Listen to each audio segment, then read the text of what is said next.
Hey guys, so here with the Radical SR8 at Zolder, just using the fixed setup right there. So it's what we're doing for the NPRL track info 27C. I just loaded this up through the league sessions in the upcoming.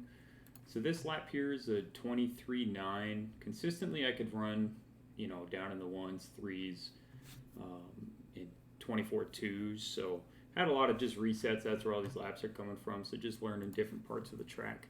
So anyway, we'll just get right into it. So turn one, I'll go to cockpit view. This is what my braking point. Actually, that car might be kind of loud in the cockpit view. Turn that down. So my braking point is I'm looking at the end of this wall, and it's about the second Coke, or second zero, I suppose. So right here is where I kind of start lifting and braking. And this is not a super heavy braking point. You're going to want to go down from sixth down to third.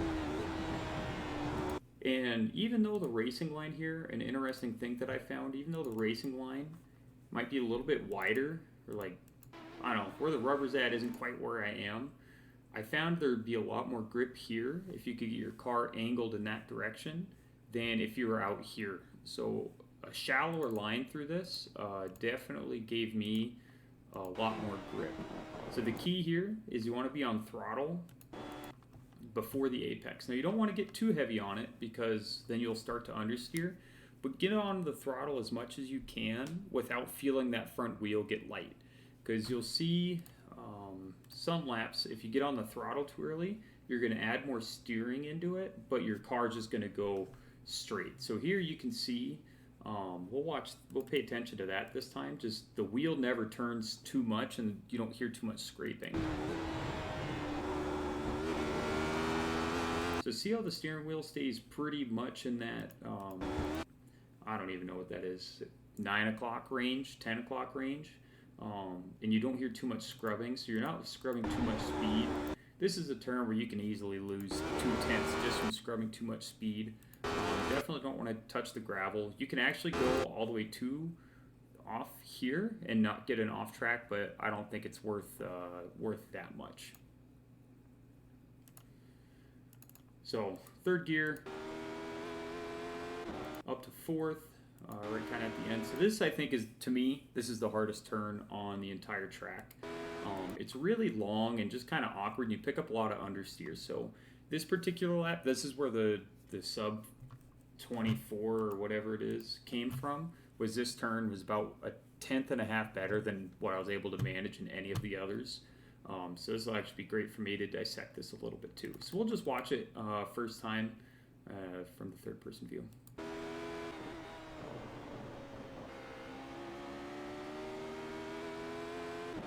So key notes here is on throttle before apex again. Any of these long turns you're going to be wanting to get on throttle before the apex to accelerate hard coming out. Another thing to note is there is a period of no trail braking, no throttle, just kind of letting the car settle and slow down, engine brake naturally. That's another thing I forgot to mention going into turn one is that the engine braking in this car is actually quite significant. So if you don't want to upset it, especially in these fast turns, the mid-entry, and what I mean by mid-entry is the right here. After you've completed your braking, but before you're at the apex, this is your mid-entry. You're going to get a lot of, you can get a lot of bad tendencies from the car, oversteer, understeer, locking up if you use trail braking. So you can use engine braking in this all the way down to third gear. Just let it coast, and it'll slow the car down in a very neutral way, so you can stay really balanced with the car. So rely heavily on the engine braking, not just in this turn, more specifically in the faster turns like this one, but all of them have significant engine braking capabilities, and it's easy to find yourself over slowing if you do hold the brake pedal a little bit too much, and then you just get out of sequence a little bit. Another important thing on this curb, you don't need to be over it all the way, but definitely down to the curb. Even if you miss it a little bit, You early apex this, this turn just pushes really bad. So here you'll notice I have a lot of steering lock in it. And you do not want to go over those. It slows you down a ton and it can pull you off. So quick pull up to 4th, 5th. This one, I don't really use any of these, but I'm looking at where this cutoff is because it's a time base. So I kind of pass it, and then immediately once it goes past my vision, what am I doing here? I guess I guess so. Right when this runoff ends is when I scrub the brake pedal a little bit. And then this is another massive engine braking zone. So you're in 5th, you're going to go down to 4th, and just let it, and see how I never really get off the throttle? So this was not my best turn because I had it probably half a tenth to gain here. But just easy on the brake pedal, let it engine brake, wait for the front tires to feel like they're really in the track before you start trying to accelerate through it. Another one, engine braking's massive, and then pre-throttle. See, I'm not even close to the apex and we're getting towards full throttle. It's very important to be full throttle pre-apex with these high downforce cars. 5th. So then we'll just watch this one go through.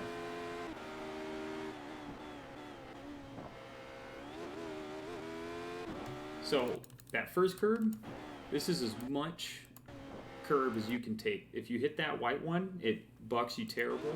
This second one, I actually could have straight lined it a little bit more. So I actually gained a tenth on my quick lap through here. Basically the same entry here, but you can cut this. If you get your wheels straight, if you go straight over this with no wheel input, I'll go see if I can find another lap where I do it later. But you can go straight over this with your right tire, get on throttle a little bit sooner, and you gain about a tenth. So anyway, braking point here, I honestly wouldn't even know. I guess this light pole, yeah. And this is another, this is one where you want to maximize your braking in a straight line. So have absolutely, if you're trying to brake while you turn the wheel, you're going to understeer terrible. So see, the second that I'm off the brake pedal, I start to turn. And right back on throttle. And away you go. But yeah, avoid this inside white at absolutely all costs. It's terrible. This second one, a little bit better. So nice and easy, that's all flat. Here, this is another really tricky one. Really no braking point, just kind of by feel is where I do it. I don't know. This is another section where I have another tenth to gain off of this lap. So here, I'm looking at these rumble strips. This is where my point is right here. See how it's all really black rubber? That's where you want to be. You can cut this a lot. This is about as much as you can cut that without an off track. And it's not too bumpy. So here, my problem is I have a little bit of throttle in it, and I get some understeer going through it, and it doesn't set me up very well for this next one. So down in that bite, and then same thing. You can go all the way over this, and it's not an off track. Honestly, have no idea where off tracks are here, but this wasn't an off track, so I don't really know. Beats me. And then here, down to second gear, I grab an upshift. So another thing to note is when I gained a tenth on this earlier on, I didn't brake as much as I do here. Yeah, right there. I just kind of let it coast a little bit more. Anyway. So quick shift to third, almost full throttle. Next turn is full throttle. So you can get down on that curve. I missed it by a little bit. Third, fourth, fifth. Braking is just kind of after you get this past this 100-meter mark, or at least my screen got past it. Then again, heavy braking in a straight line. Maximize your braking before you start to turn. You'll see the second that I want to start turning, I start getting brake pedal out of it. And this is another one where see the throttle application is about half at the beginning, because I get to here and I'm like, man, I already have the car rotated. I have to go this far for the apex. So what I do, wrong button, is see the trajectory of the car here is really tight. Like I'm gonna hit the grass, so I just grab a little bit of throttle to induce some understeer, and it actually worked out really well. This is the best that I did this turn the whole practice session. So I couldn't replicate it, so maybe this isn't the best coaching video example, but it is what it is. And just kind of out of the corner. Bandit, you can go second gear around that. First, you get a little bit better acceleration out of it. This last turn sucks. I hate it no matter what you do. It's just terrible. Kind of brake. I use that as my braking marker when I'm driving. It's just when I start getting close to it, then I throw on the brakes. Again, hard in a straight line. Avoid those. So here's my mistake here. Oh, sorry. We'll just watch it go through.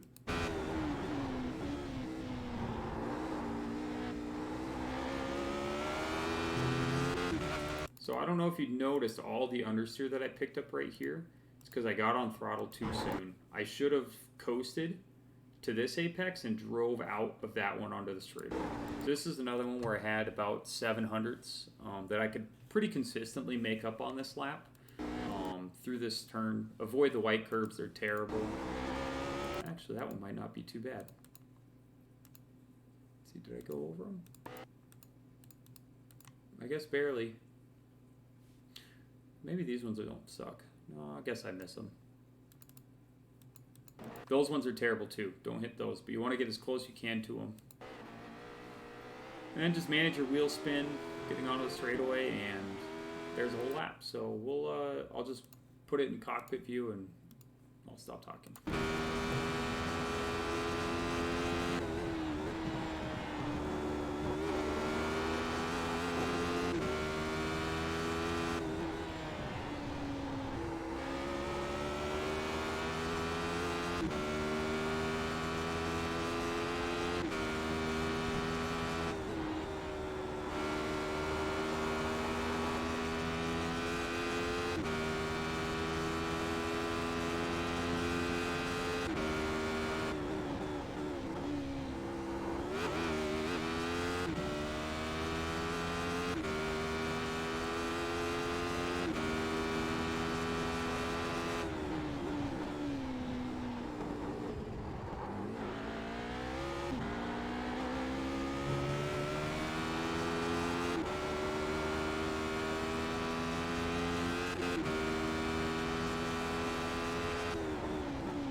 So this I do a little bit better through the chicanes. I don't know if there's any video difference, but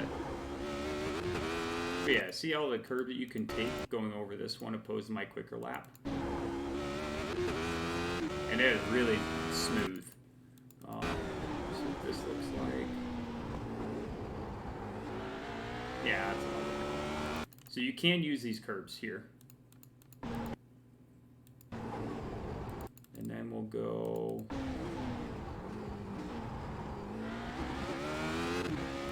We'll go into the last one. Sorry.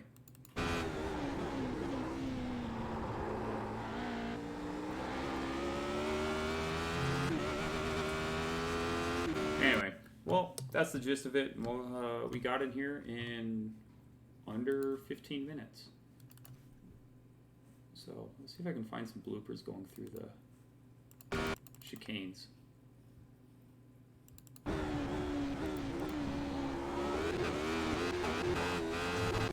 There we go. There's one. Anyway, that's what happens if you hit it wrong. I'm sure you guys all know. Well, see you guys all tomorrow night.